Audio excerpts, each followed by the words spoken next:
out there in Bourbon Real Talk land. Randy Sullivan on location with cows, as you can see, and I have a very special guest for you today. This is Matt Hamilton from local Yocal. Cheers, my friend. Cheers, sir. Thank you for coming out. And we are out here with the cows because we have a very exciting episode for you today. We are going to be pairing bourbon with steak. And we've got a variety of steaks. We got some Wagyu, we got some prime, and you not only own one of the top steak restaurants in the area, but you also raise cattle. I do raise cattle as well. So behind us, some of our Murray Grey cattle. We didn't have any Wagyu here on this site.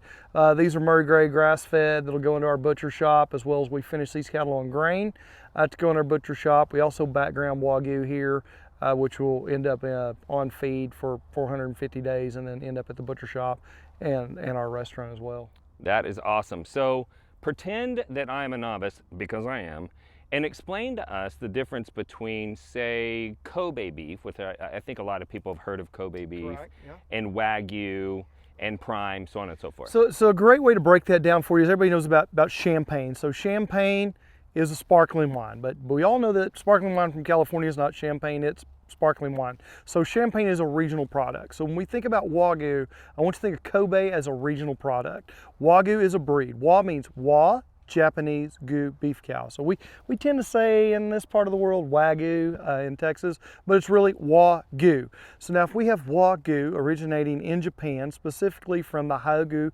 prefecture, and which Kobe is the capital of, then those cattle are Kobe. So to be Kobe, they need to be Wagyu cattle raised in Japan in the Hyogo region, specifically registered with the Kobe Beef Association, of which there's only about 3,500 head of. And then those cattle have, not only that, they're still not there. So once they're harvested, their grade has to be, now we have the new A5 grading system. You may have heard of A5, they have to be A5, or they have to be BMS 10, 11, or 12. So on the old scale of 1 through 12, which is the system we grade our Wagyu on here in the United States mostly. We've not really switched the A5 system here in the United States yet. To give you a reference point, prime, USDA prime, that ribeye is about 1/3 fat, 2/3 muscle. That means that Wagyu ribeye, being a BMS 6 or 7, which is pretty standard, is not 33% fat. That a BMS 6-7, most Wagyu you buy in the United States, that's a BMS 6-7, okay? 45% fat, but Kobe, that has to be 10, 11, or 12. That means that ribeye is 64 to 72% fat. Wow. So the way to think of it is prime, 1/3 fat, 2/3 muscle. Kobe, 2/3 fat, 1/3 muscle. So Kobe, raised in Japan, harvested in Kobe, regional product. That breed made its way to the United States in the 70s. A lot of controversy around how those animals got here. Okay. We had some guys from Texas kind of sneak them over. Okay. So they got over to the United States, started with 5 animals. We figured out they're really special. They have very fine muscle fiber, which is important. So if you think of sheets, you want a high thread count sheet. Sure. 1,500 thread count's better than 250. Wagyu are that 1,500 thread count. They have high levels of omega-3 fats genetically. So now these cattle on grass behind us, they have an omega-3/6 ratio. Oh, they left. They got bored. And they got bored. Bye, guys. They have an omega-3/6 ratio 1-to-1. Now, if I put those cattle into a feedlot for 5-6 months, that ratio shifts, and we have more omega-6s, which are not as healthy for your heart, and less omega-1s. The omega-6 to 3 ratio shifts. Wagyu are genetic freaks. They stay very balanced. High levels of monosaturated heart-healthy fat in Wagyu.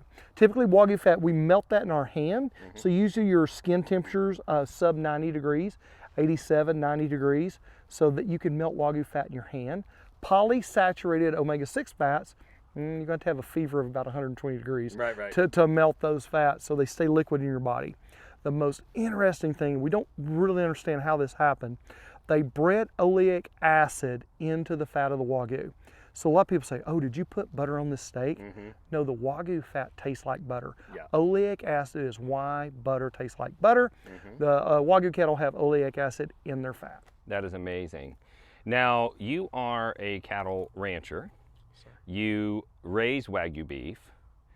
but you also sometimes buy Wagyu beef. So this episode is actually sponsored by Snake River Farms, which my understanding is that they're the largest Wagyu beef producer in the U.S. by a factor, I think, of 7 is what I heard. I don't know the factor, but they are large. Yeah, and they reached out to us and said, hey, we want to donate some steaks for you to do some bourbon and steak pairings. And I said, well, I really don't know how to do that. And so your restaurant has a master chef that is also a bourbon lover.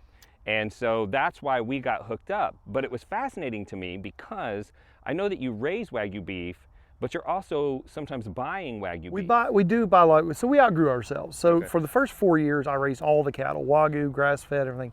As the butcher shop grew, and then especially when we added the restaurant, we had to have more supply than what we could produce. Had a friend connect me with Snake River Farms, started looking at their product. So they're a closed herd, meaning they raise all their own cattle. They have their own line of genetics. They're very sought after, but they don't like to share. So as someone that produces Wagyu outside the program and looks at the carcass, and then I also see what they do, they've done a lot of work within the breed. So keep in mind, the worst Wagyu in the United States is still in the top 1/3 of 1% of all the cattle in the United States. And there's only about maybe 400,000 out of a, we're probably sitting around 85 million head of cattle in the United States right now. There's 500,000 Wagyu. So even being the largest Wagyu producer in the United States, it's still pretty small compared to the big industry. But what Snake River's done with the closed herd and breeding and selecting bulls for meat traits, because when you take it all the way through, you see every carcass. They've taken out a lot of the back fat. So what that means is when I buy a wholesale cut of meat, there's less fat to trim off. Don't know that they intentionally did it or how they did it. I love culottes. So sirloin culotte is that sirloin cap. You may know it as picanha. You leave the fat cap on, that's picanha. You take the cap off, it's a culotte. Off our cattle, we'll see a pound and a half culotte. Off Snake River, we'll see a 1.5 to 2.5 pound culotte. I get a really big piece of that. We use the chuck underflap for a steak we call McKinney steak that we invented as we were trying to utilize more of the Wagyu carcass. Their chuck flap has more marbling, and so what I mean by that, relative to that ribeye. Everything is graded on the ribeye, whether it's USDA Prime, Choice, Wagyu, BMS 7, 10. That's all ribeye. It's all graded 12th rib of the ribeye. So that's where we grade. So you grade the whole carcass. Grade the whole carcass off of the 12th rib, the marbling at the 12th rib, and that's where you split the forequarter from the hindquarter. That's where the strip ends and the rib begins. So that's that grading point. So if I have a BMS 7 Wagyu, the ribeye is a BMS 7. What's interesting with Snake River, the marbling that are in the other cuts, in the chuck flap, in the sirloin cap, in the chuck roll, they seem to have more marbling in the low cuts. We call it the end cuts. So whatever they've done on their genetic side is working. They do a good job of feeding those cattle. They have their own ranches, they have their own feed yards, they have their own harvest facility. So they dedicate 1 day a week in their facility to harvesting just Wagyu. So it's a pretty amazing program, even though it's a large program compared to maybe a smaller producer like myself. It's a really good program. That's awesome. That was a great crash course on Wagyu versus Kobe. What do you say we go back to the restaurant and grill up some steaks? I'm hungry and thirsty. All right, let's do it.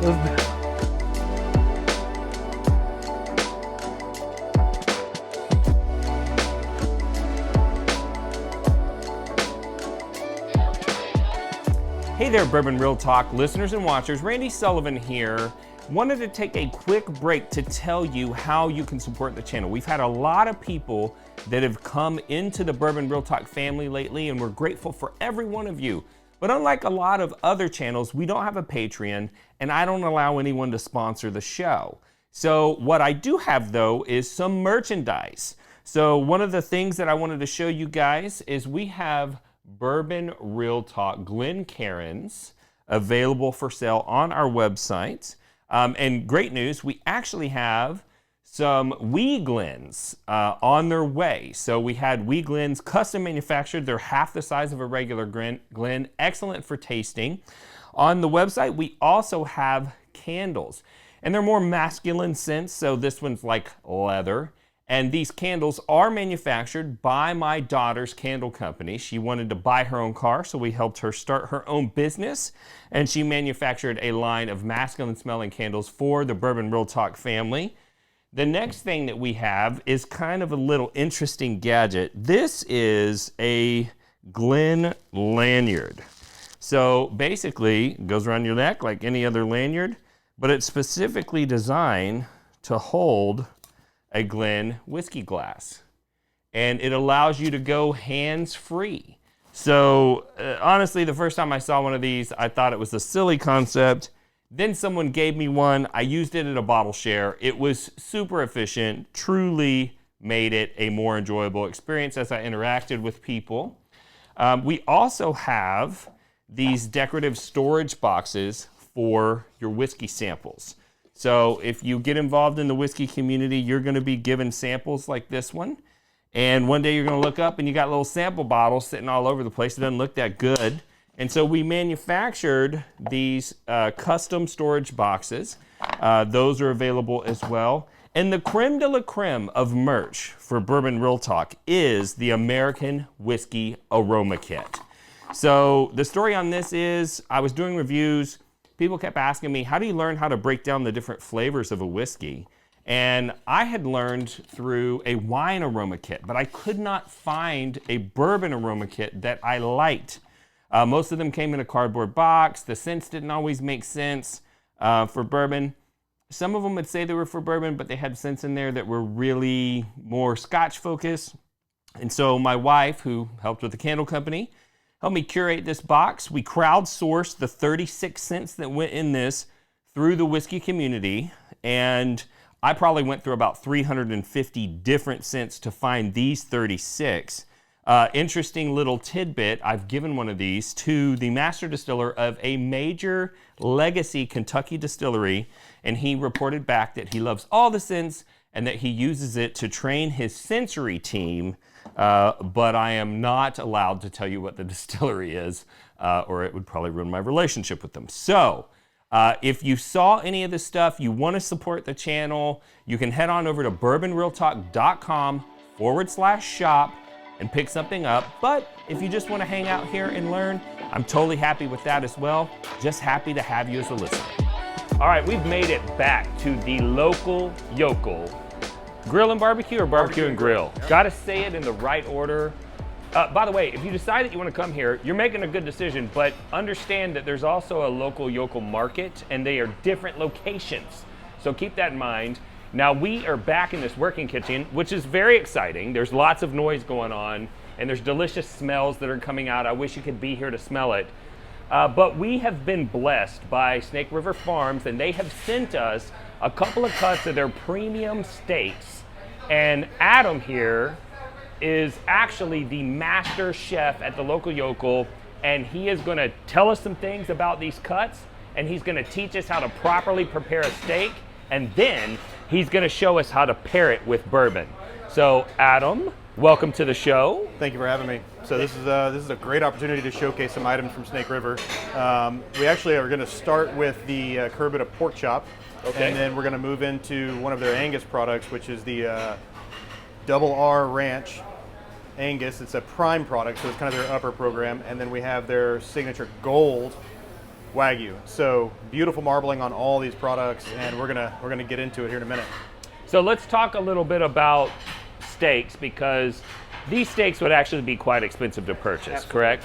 Yes. What would be the cost per pound for the gold version per se, roughly? It'll probably be in the $49 a pound range. So something like 15. This is a 3-pound steak, so this is around 150-pound steak. This is not an every average, Tuesday night supper. Not sure. No, and this steak would be prepared for multiple people. This is not like I'm going to put this whole thing on my plate.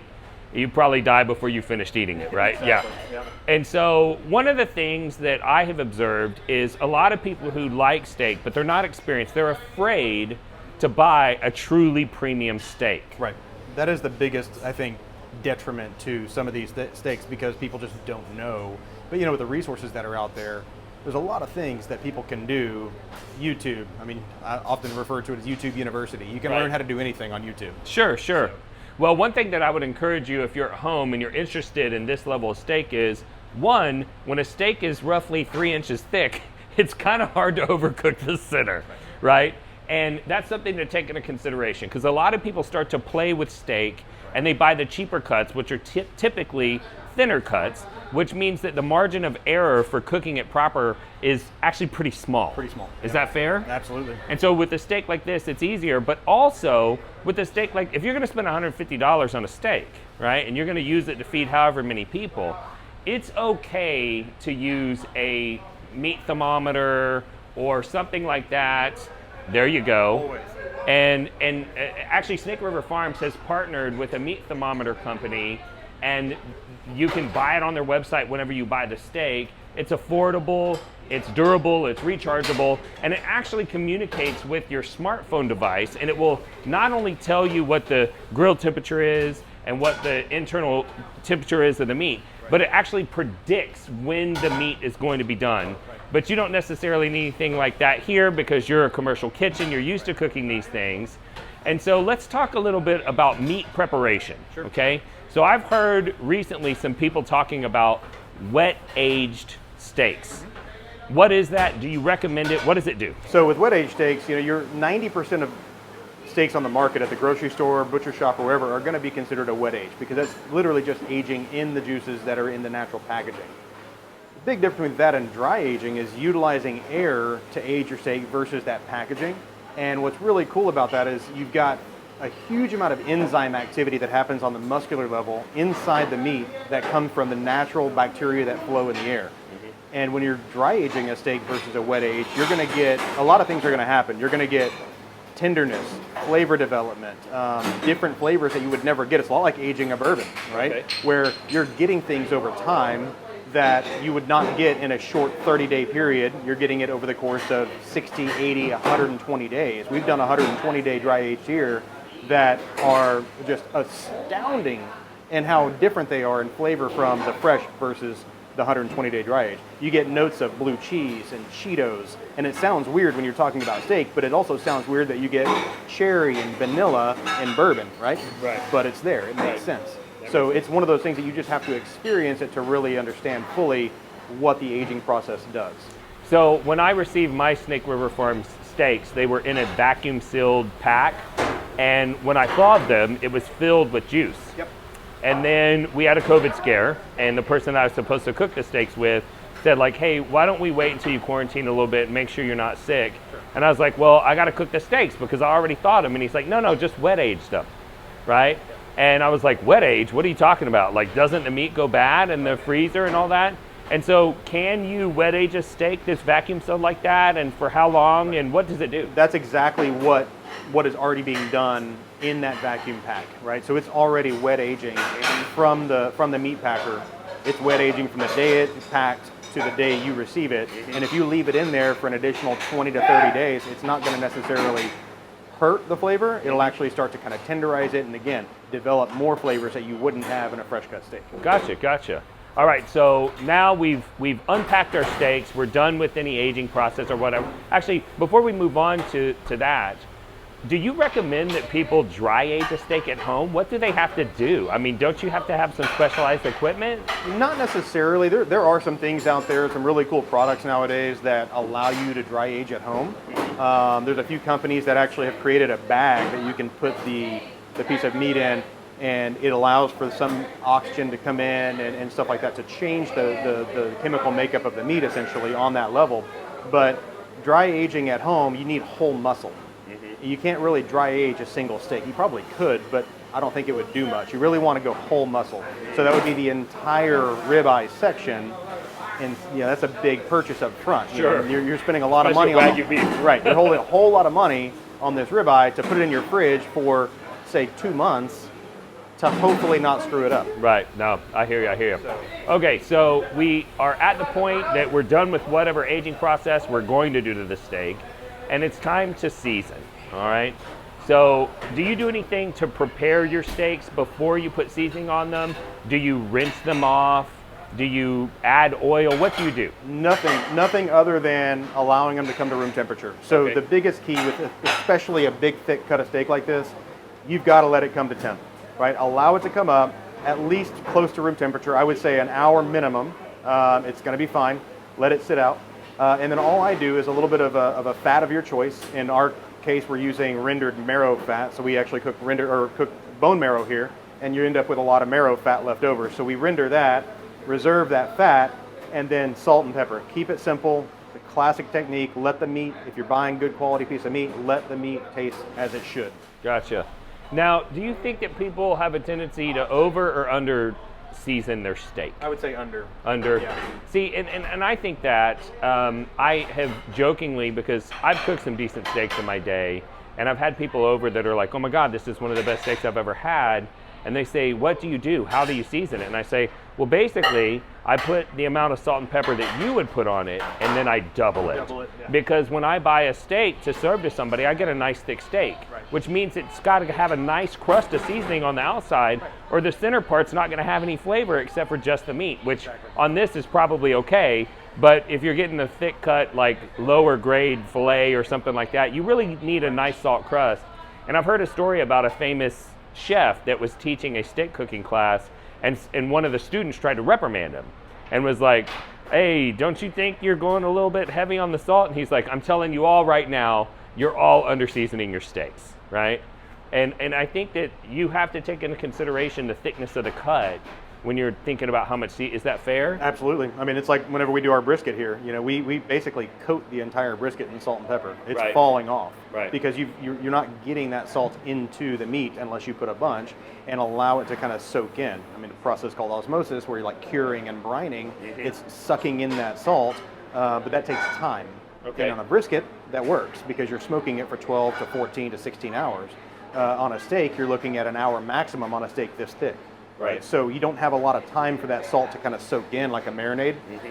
And so yes, absolutely season. Another thing too that a lot of home cooks forget to do is that it's okay to season a steak after you've cooked it. Okay. So a finishing salt, like a Malden or a black sea salt or something like that, is a fantastic way to impart that flavor once you've already cooked the steak. So you've got that crust and now you've sliced it and you're gonna fan it out and put it on a nice presentation tray. Go over it with a little bit of sea salt. Yeah, and I've been doing that. And by the way, if you ever buy a Snake River Farm steak, you can actually order your finishing salt while you're ordering your steak. There you go. All right, so let's prepare these cuts for the grill. Absolutely. So again, real simple on these. Again, that rendered marrow fat, it doesn't take much because these already have so much fat in them. And just get in there with it. You know, you gotta get your hands dirty a little bit.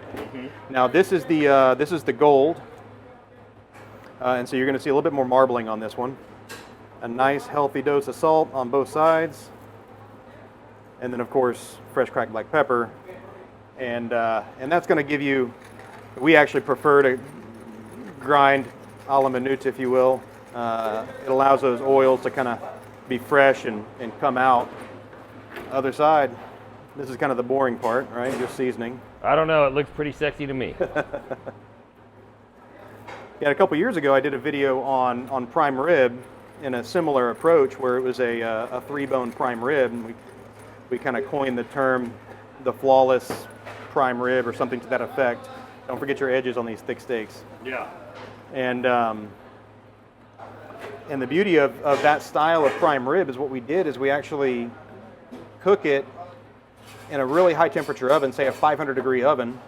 You can already see that marrow fat starting to solidify. Yep. Getting kind of gelatinous on here. Yep.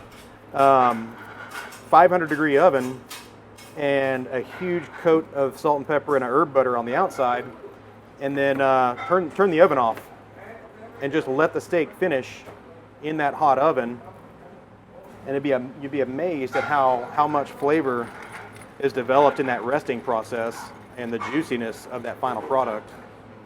Salt and pepper are your friends, and you can't ever have too much when it comes to this. A lot of it's going to fall off on the grill. Sure. You know, so all right. All right, so we're ready for the grill.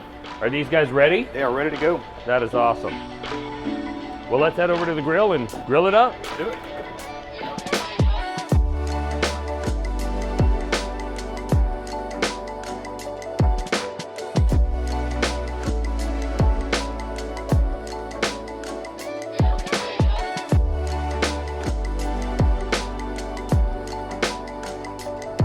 All right, so our steaks are finished.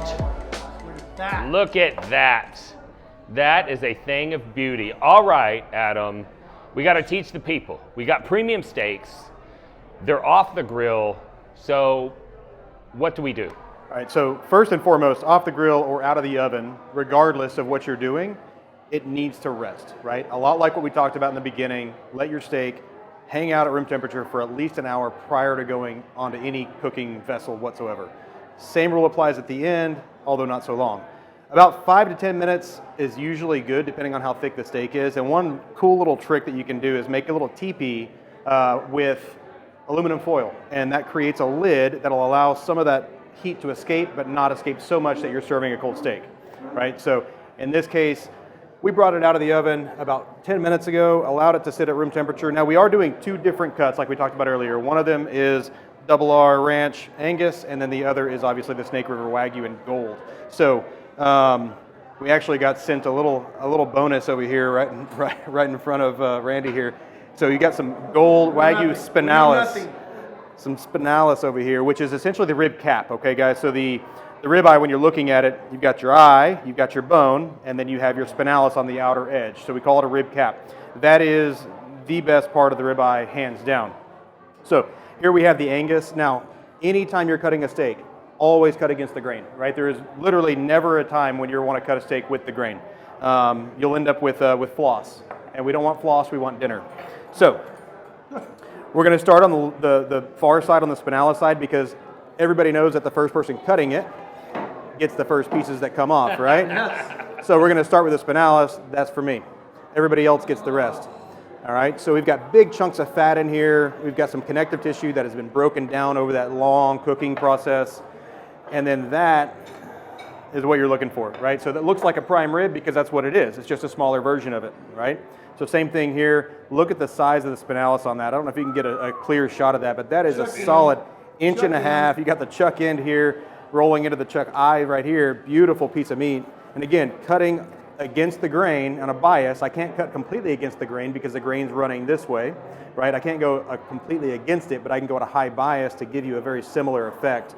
And then again, you've got that beautiful spinalis. Now, what you'll see me start to do is turn slightly my knife as I'm working around because I'm working towards that bone, right? So when that bone starts to come in, it's going to be in the way of my knife, so I have to turn the knife a little bit. So you're going to get wider pieces over here, but that will give you a really, really nice portion size that we can slide onto this guy. I also prepared an herb butter with a little bit of bone marrow. So we render bone marrow down, right? Render some marrow down, and then use that whipped into whole butter. Lots of parsley, thyme, rosemary, a little bit of sage, and some horseradish. Horseradish goes great with all things steak. Oh my God. And you end up with this rich butter that is just unctuous and just fantastic pairing with this particular cut. All right. So there's your Angus on this side. There's your Wagyu on this side. Another really cool thing to note, guys, is the color difference between Wagyu and Angus. Right. You've got this beautiful Angus. These are both cooked identically. And side by side, the Wagyu has that beautiful deep red color, whereas the Angus is still red, right? You still know that it's beef, but it's not quite as bright red. And that is a telltale sign of Angus versus Wagyu when you look at this. pH thing. So the Wagyu cattle, they have a higher pH. So we're gonna taste some pork in a minute. Also has a higher pH. So that pH difference, and Wagyu cattle have that higher pH. Angus have a lower pH. That's what's giving you that color difference. It just gives you that pop. We actually struggle with guests at the restaurant thinking their Wagyu is not cooked enough, right? Because color does not equal temperature. Sure.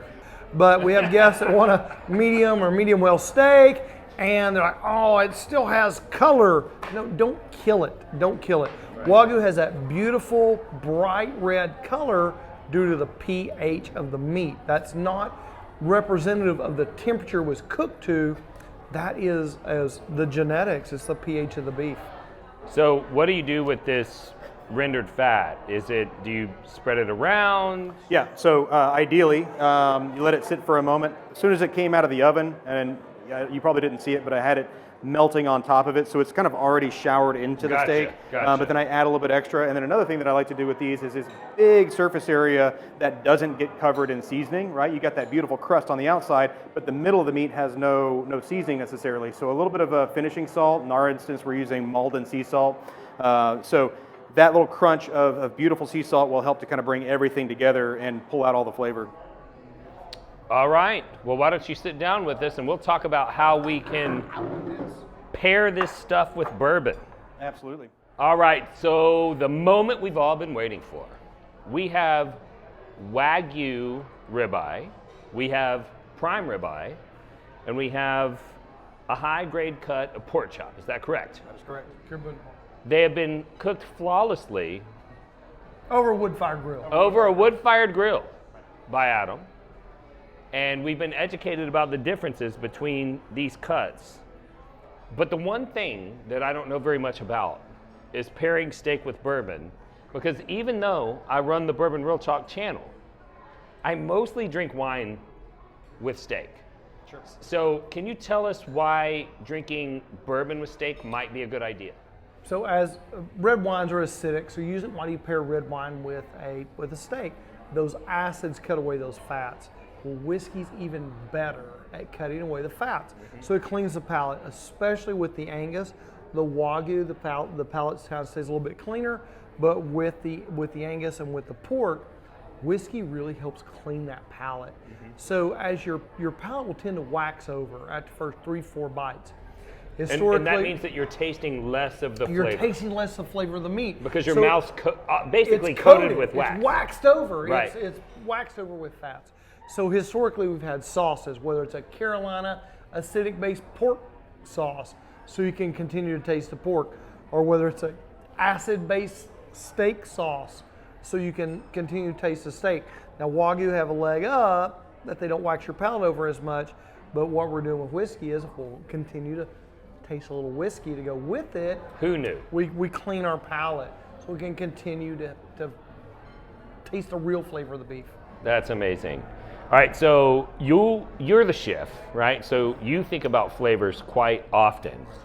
So let's talk about the different cuts of meat, and let's talk about what you're thinking about when you're thinking about pairing bourbon with these meats. Sure. So going back to kind of what we talked about in the kitchen earlier, the flavors that are there in the steak are going to be so subtle that anything too overpowering will destroy the flavor of what the meat should taste like, right? Okay. So it's like a marinade or anything like that. We want salt and pepper. We want to keep it simple, the classic KISS method, right? Keep it simple, stupid. And allow the flavors of the meat to come through in a way that is kind of unadulterated, right? And so much the same way we treat our whiskey. Leave it alone. Don't turn it into a cocktail necessarily.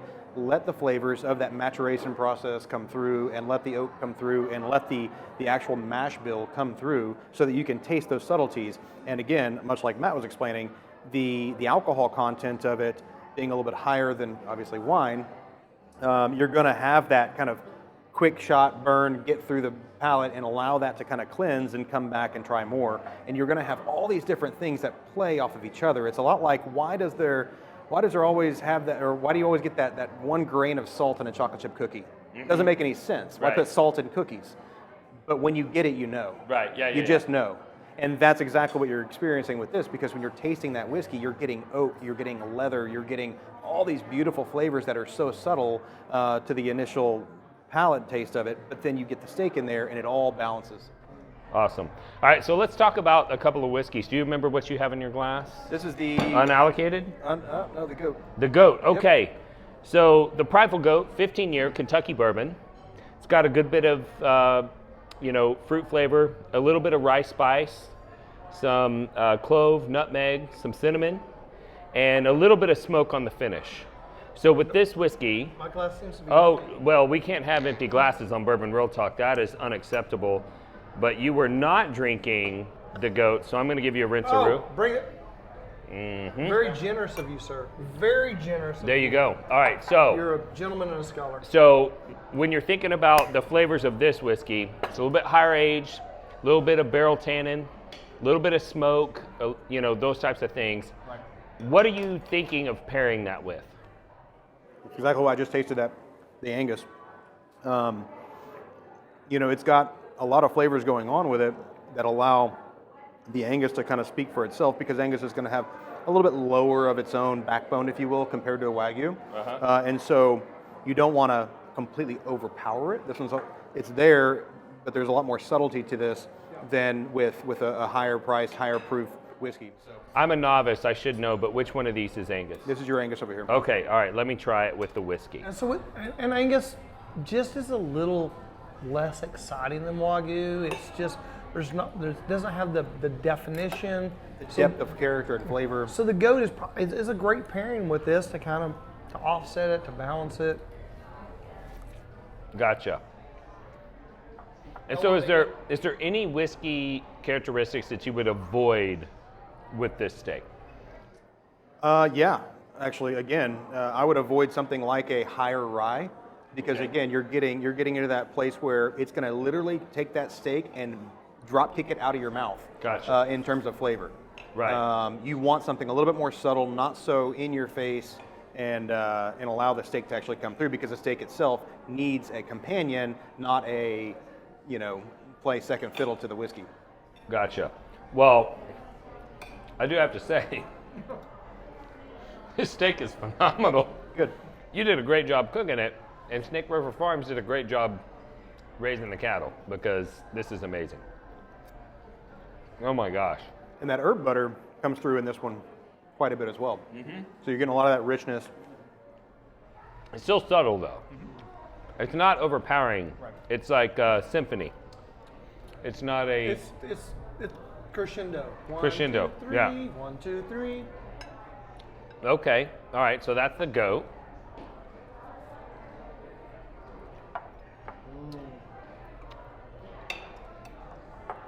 So let's talk about another whiskey. You guys have a great relationship with Iron Root Republic, just north of us in Denison. We did. And you all had this whiskey as a single barrel, correct? Yeah, so this is one of our single barrels. So typically every month when you're here, it's a different single barrel. We have an evolution project with them. So what we do is we pick barrels, we bottle a quarter of it, we put it back in the warehouse. 3 months later, we bottle another quarter and put it back in the warehouse. So it's a fun game to play. You were here, you had this barrel, but that was 3 months ago. And in Texas, you know how aggressively we age whiskey. Whiskey ages very quickly in Texas. Especially so we reduce the barrel. Right. More oxygen in the barrel, more wood exposure. We aggressively age the whiskey as we continue along. So this is actually pool 1. This is an interesting barrel for us. This is a rye, 5% rye, but it's a Elbon rye out of Enid, Oklahoma. So on the rye, most rye comes from far north, North Dakota, South Dakota, Canada. We have a higher bushel weight. So when you have a higher bushel weight, a more dense rye, your protein to starch ratio is higher. More protein, less starch. So what's interesting on this rye blend, it's a sweeter rye, it's a smoother rye. This is a southern rye. So in the world of rye for bread, not good. In a world of rye for whiskey, amazing. Pretty good, because that starch ratio's there. Less protein, more starch, it's sweeter finish. Doesn't really even finish like a rye. Accompanies the Wagyu very well. Okay. So 95% organic yellow dent corn grown here in North Texas, and then 5% Elbon rye from Enid, Oklahoma. Yeah, so this is a much bolder flavor than the Kentucky bourbons. It's a pot still whiskey. It's far oilier. So the column stills tend to strip out the fusel oils from the grains. Right. And this is made on a pot still. It's retaining a lot of that. Exactly. So do you match oily with oily? Is that? You know, I think that's a good summation of it for sure. I don't know that I've ever actually thought that far in depth about it. That's right. But that's a good way to look at it. Okay. All right. Well, let's try this out. And this is the Wagyu, right? That is correct. I can tell And now. you might be on the spinalis. Actually, I think you are on the spinalis. You're going to have to share that a little bit. Yeah, we're taking that. We got to be careful because there's other people that have to eat the spinalis. We can't eat it all as much as we want to. What other people? If y'all could see the other side of the camera right now, you'd be so excited. Everyone was dancing. You know what? That was an amazing pairing. You know, there have been times when I've been at the house and I'm trying to pair bourbon with whiskey, and it kind of seems to clash. But what you're saying makes sense, right? Like you pair like with like. So this is a very oily, viscous whiskey, bold flavor. Place it with a steak that's got a higher fat content, that's got a bolder flavor, and they'll play well together. They're battle of the titans, right? So that's essentially what this is. Again, earlier with kind of that more subtle meat characteristic flavor profile of an Angus ribeye, and not that an Angus ribeye is subtle necessarily, but by comparison, you're apples and oranges, right? So again, with this, you've kind of got this titan of a whiskey with that rye kick that's coming through in a way, and it's a younger whiskey, so it's going to have that kick in your face a little bit to some degree. And again, like we talked about, I mean, a minute ago, we had a 15% rye whiskey out here that, or a 13%, I can't remember what it was, but it didn't have nearly as much rye characteristic as this does. Right. Even with only 5%. And that you attribute that to A, the type of rye that we're using, and also B, with the aging process here in North Texas. Sure. Yeah, it's probably more the aging and the heirloom corns, varietals and things. Right. And so we have a slightly fruitier whiskey. What do you think about when I say, okay, this whiskey's more fruit forward? It's not, it doesn't have a lot of rye spice. It doesn't have a lot of like barrel flavors. It's not smoky. There's no leather. It's not tobacco. When I say those characteristics, what do you think about pairing that with meat? So as a matter of fact, earlier when we talked about this, it just goes straight to a pork chop. Because again, going back to the roots of what you normally pair with pork, as Matt was explaining earlier, you know, you've got some sauces like a Carolina barbecue that is traditionally paired with a pork butt, right? You look at all the Carolina barbecues, and that's what you're getting is going to be 8 pounds 6 ounces, baby Jesus. So that pork is going to lend itself much more to a much more. I'm rinsing quick your on the hip. glasses. Yeah. I'm rinsing your glasses. Look at you. I So don't. considerate. I don't want to contaminate. So considerate. No cross contamination here. What a gentleman. There we go. I like All right. the So 43 this that whiskey. down the hatch. This whiskey is unallocated, which is a brand that I helped create. That is, kind of a Someone Say Whiskey, Facebook-based whiskey club brand that we created. We have some very exciting things coming down the pipe. I'm super excited about what we're going to be able to do. These gentlemen were privy to conversations that we had about some really special barrels that we may be able to get. But this particular whiskey is just under 7 years, MGP, high rye bourbon, aged mostly in Indiana, but spent about 6 months in the Texas heat, which changed it quite a bit. And 6 months in Texas is like 3 years anywhere else. Anywhere else for sure. And so this whiskey is very fruit forward. And so I'm curious to follow the master chef's direction and see how this goes with the pork. Because, you know, I see a lot of pork is paired with some sort of an apple butter or something like that. So it makes sense that maybe a fruitier whiskey would go with it. And you got to get a piece with some fat on there too. That's going to help to kind of. It's going to be hard to find one without any fat on it on these pork chops that came in from Snake River Farms. They got some good marbling in there.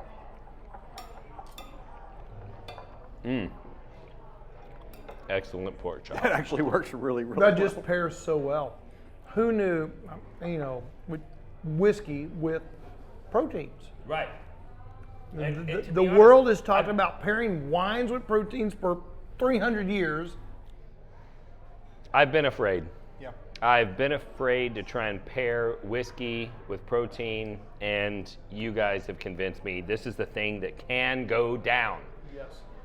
So is there anything that we have not covered about the Wagyu, about the pairing, about the cooking, the cutting, anything that you guys want to cover? I don't know. I think that, was there something earlier that I'd mentioned, but I think that we covered a lot. We covered a whole lot, so. So if people want to find more information about what you have going on, Matt, because you've got you have the restaurant, you got the butcher shop, you're getting into apparel. Yeah, you got all kinds of stuff going on. Where do they go to find that information? So all of our websites out there, localyocalfarmtomarket.com. We've got local Yocal barbecue and grill.com. We've got lyoutfitters.com. But you know, if you want to order meats shipped to your house, that's the Local Yocal Farm to Market. If you want to come in and enjoy what Adam West and his team create every week here at Local Yocal Barbecue and Grill, localyocalbarbecueandgrill.com. If you need to look good and have a Wagyu whiskey and wine t-shirt sent to your house, that's LY Outfitters. We're outfitting you to be a local yokel, so you can ship that to your house. And you know, the pairings, the greatness of all these different things is so fun to experience these different sections of life. Right. Whether it's the Double R Ranch Angus, the Snake River Farms Angus, a Caribou pork, and how they pair differently with whiskey. And you know, this is what we've loved. Maybe you love something different, but experiment. And we're breaking down the wall. Right. So historically the wall has been, you have to have white wine with fish, you have to have red wine with steak, you have to have, the whiskey wall is here. The whiskey wall has been torn down. You can have whiskey, you can have bourbon with steak, you can have bourbon with pork. It's finding the bourbon that works with the pork, finding the bourbon that works with the Wagyu. It's finding the bourbon that works with the prime Angus, and finding out what works together, and it's having that great experience, you know. In the last year, the world has changed. So we forever went to a restaurant where someone like talented chef Adam West created something for us to enjoy, and now a lot of us are enjoying things at home. So you can have steak shipped to your house, you can have pork chops shipped to your house, and you can create this experience at home. All right. So whether you choose to do it dining out or here with us or with another amazing restaurant, it's just fun to experiment. Break down the wall. Break down the wall of this is what we've always done. White wine with fish, red wine with steak. It's a whole new world. It's 2021. Okay, let's break out. It's 2021. Well, I'm glad that you mentioned that you can have steak shipped to your house, because Snake River Farms has been an amazing sponsor of this particular episode. There's no money associated with this, but they were gracious enough to donate the meat for this episode, and they have also agreed to send one of you a steak pack. Now, let's keep in mind that these steaks are like $150 retail, okay? We're also gonna get you a specialized meat thermometer that goes in the steak so that you can't mess it up, okay? You're gonna download an app, you're gonna stick the thermometer in the meat. The app's gonna tell you not to like overcook the steak, basically. And it's going to tell you when the steak's going to be finished, okay? So there's gonna be an awesome pack that's gonna come to you. All you have to do is go to the YouTube channel, and if you look in the show description, there's going to be a link for you to click on, and you can fill out that link and just add your name to the list of people that want to be in the randomizer to get this awesome price pack. Now, this isn't going to be up forever, obviously. We're going to put it up for a good bit of time, and then we're going to remove this from the YouTube channel. So if you're seeing this, there's still time. You can go and look at the show description, you can click on the link, you can fill it out. They're gonna send steaks to your house, they're gonna send the meat thermometer. You're gonna be able to recreate this experience for yourself. Now, if you want information about Bourbon Real Talk, You can find that at bourbonrealtalk.com. You can find that on YouTube and Facebook /Bourbon Real Talk. And we would love for you to go subscribe, like, comment, review. All of that stuff helps the channel. And it's gonna get a little bit sad for a second, but I wanna let you know our channel philosophy. So part of my impetus for starting this channel was caused because I had a brother that committed suicide. He was a veteran, he had PTSD, and what I realized and what my family realized after he took his own life was that there's people all around us that they feel alone. They feel rejected. They don't feel connection. And I don't want anyone to feel that way. And what I discovered was that bourbon has a tendency to fight those feelings because bourbon brings people together. I also noticed that we live in a very disconnected society. And people that have different political views or sexual orientation views or religious views or any other conflict of views are very prone to say hateful things to one another online. And I figure if they can hate someone that they don't know, it's just as easy for me to love them. So I want to let you know that if you woke up this morning and you were unsure whether or not anyone loved you, just know that I love you.